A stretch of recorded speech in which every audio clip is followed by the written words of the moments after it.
मामले में गिरफ्तार आरोपियों की पेशी को लेकर एक खबर है। 4 आरोपियों की पटियाला हाउस कोर्ट में पेशी हुई है। 10 दिनों की एनआईए कस्टडी पूरी होने के बाद आज पेशी है। डॉक्टर मुजम्मिल, डॉक्टर शाहीन सईद की आज पेशी होगी। मुफ्ती इरफान अहमद, आदिल अहमद की भी आज पेशी होगी। एनआईए का आरोप है सभी ने मिलकर ये पूरी साजिश रची थी। दिल्ली आतंकी विस्फोट मामले में 4 आरोपियों doctor Muzammil, Shakeen Ganai, doctor Adil Ahmad Rather, doctor Shaheen Saeed जो कि लखनऊ की रहने वाली और मुफ्ती इरफान अहमद वागई को 10 दिन की एनआईए हिरासत पूरी होने के बाद आज पटियाला हाउस कोर्ट में लाया जाएगा। और ऐसे में अब आगे किस तरीके से कार्रवाई आगे बढ़ेगी देखना महत्वपूर्ण होगा। तो दिल्ली आतंकी विस्फोट मामले में आज 4 आरोपियों doctor Muzammil, Shakeel Ganai, doctor Adil Ahmad, doctor Shaheen Saeed और मुफ्ती इरफान की 10 दिन की एनआईए हिरासत पूरी होने के बाद आज पटियाला हाउस कोर्ट में पेशी होनी है। ऐसे में शालू हमारे साथ हमारी सहयोगी लगातार बनी हुई। शालू, आज इस पेशी को लेकर क्या कुछ खबर है? 10 दिन की जो पूरी रिमांड रही उसको लेकर क्या कुछ खबर सामने है? क्योंकि लगातार इन चारों की संलिप्तता जो है वो काफी ज्यादा गहन मानी जा रही थी कि इन चारों ने मिलकर जिस तरीके से शातिराना अंदाज में पूरी साजिश रची। हालांकि हमारी सुरक्षा एजेंसियों ने समय रहते इन्हें जो है पकड़ लिया। दिल्ली में जिस तरीके से विस्फोट हुआ बेहद दुखद रहा, लेकिन कई और बड़े स्तर पर ये तैयारी कर रहे थे। पूछताछ में क्या कुछ सामने है, इस बारे में कोई जानकारी? बिल्कुल, देखिए जिस तरीके से दिल्ली लाल किला ब्लास्ट हुआ वो एक ऐसा ब्लास्ट था कि हर किसी का दिल दहल गया था। तमाम ऐसे जो लोग थे जिनकी वहां पर जाने गई और तमाम ऐसे लोग थे जो अपने परिवार में अकेले थे और कहीं ना कहीं ऐसे में जिस तरीके से ये आतंकी डॉक्टरों के भेष में एक षड्यंत्र रच रहे थे, किस तरीके से अल-फलाह यूनिवर्सिटी जो है वो आतंकियों का अड्डा बनी। ये तमाम जिस तरीके का आतंकियों की तरफ से ये तमाम तरीके की वहां पर जो तैयारियां हैं, जो प्लानिंग है वो अल-फलाह यूनिवर्सिटी में की जा रही थी। इसके बाद जिस तरीके से दिल्ली लाल किले के बाहर ब्लास्ट किया और एक बड़ी साजिश को अंजाम दिया, तमाम ऐसी चीजें थी जो और जगहें हैं और राज्य हैं जहां पर ब्लास्ट करने की साजिश जो है वो रची जा रही थी। लेकिन लाल किला ब्लास्ट जो हुआ उसके बाद तमाम साजिशें जो हैं वो नाकामयाब होती हुई नजर आई, क्योंकि जिस तरीके से ये जो आतंकी छुपे हुए बैठे थे इनको हमारी जांच एजेंसियां एनआईए की जांच एजेंसियों ने अपने उसमें केस लिया और केस लेने के बाद तमाम जो है जांचें शुरू कर दी, जिसके बाद एक के बाद एक नई कड़ी जो है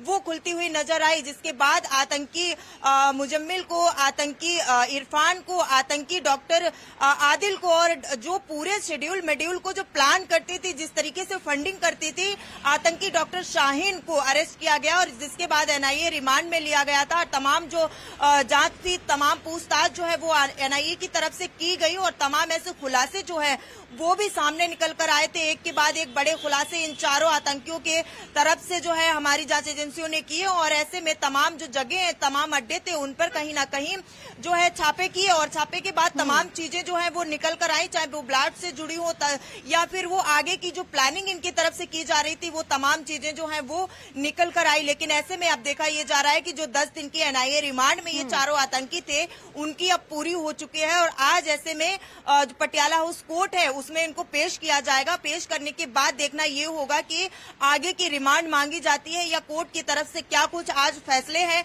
वो देखने को मिलेंगे। ये जो है तमाम ऐसे आतंकी हैं या फिर और क्या क्या जो है एनआईए की खुफिया जांच एजेंसियों के दरमियान इन्होंने खुलासे किए हैं जो एजेंसियों ने अभी तक यानी कि सार्वजनिक भी नहीं किए। हो सकता है कि ये आज जब कोर्ट में पेशी होगी और आज रिमांड का आखिरी दिन भी है तो ऐसे में क्या कुछ और खुलासे जो है वो एनआईए की तरफ से कोर्ट में किए जाएंगे। जी बिल्कुल शालू, और एक के बाद एक जिस तरीके से बड़े खुलासे हुए हैं अपने आप में बेहद डरा देने वाले खुलासे, क्योंकि तमाम जो डिजिटल साक्ष्य इनके पास से मिले, मोबाइल फोन मिला, जब डाटा रिस्टोर किया गया तो कई तरीके की ऐसी फुटेजेस मिली जहां पर मंदिर की फोटोज थी। यानी कुल मिलाकर इनका जो पूरा प्लान था वो काफी बड़े स्तर पर था, लेकिन इसे नाकाम करने का काम जो हमारी सुरक्षा एजेंसियों की ओर से किया गया। अल-फलाह यूनिवर्सिटी का आपने जिक्र किया शालू, अल-फलाह यूनिवर्सिटी को लेकर जिस तरीके से संलिप्तता उसकी पाई गई, जो गाड़ी जिसमें ब्लास्ट है वो 11 दिन तक वहीं पर पार्क रहती है और ऐसे में कई सारी चीजों में उनका जो है संलिप्तता पाई गई कि ये 3-3 डॉक्टर जो है एक साथ छुट्टी पर चला जाया करते थे और अल-फलाह यूनिवर्सिटी की तरफ से कोई पूछताछ नहीं होती थी। यानी कुल मिलाकर अल-फलाह यूनिवर्सिटी जो प्रेस नोट पहले जारी किया था कि हमारी कोई संलिप्तता नहीं है, वो सीधे तौर पर यहाँ पर खंडित होते हुए नजर आए। ऐसे में अल-फलाह यूनिवर्सिटी पर क्या कुछ कार्रवाई अब तक हुई है? देखिए, अल्फला यूनिवर्सिटी को जो है पूरी तरीके से अंडर कवर कर लिया गया है, क्योंकि अल्फला यूनिवर्सिटी में तमाम इस तरीके के बाहर से आए हुए आतंकी ही नहीं, बल्कि वहां पर जो स्टूडेंट्स पढ़ाई कर रहे थे उनको भी कहीं ना कहीं जो डॉक्टर आतंकी शाहीन है इसने अपने झांसे में लिया था। तमाम बच्चे जो वहां पर पढ़ाई कर रहे थे, जो डॉक्टरी कर रहे थे, उनको भी अपने झांसे में लिया, तमाम तरीके की बातें कर कर, लोगों की जो मदद है वो कर कर, क्योंकि वो पहले समझती थी कि आखिरकार कौन से लोग किस तरीके से परेशान है, तो पहले उनकी परेशानियां खत्म करना और उसके बाद फिर अपने झांसे में लेना, इस तरीके की जो हरकतें हैं वो ये करते नजर आए थे।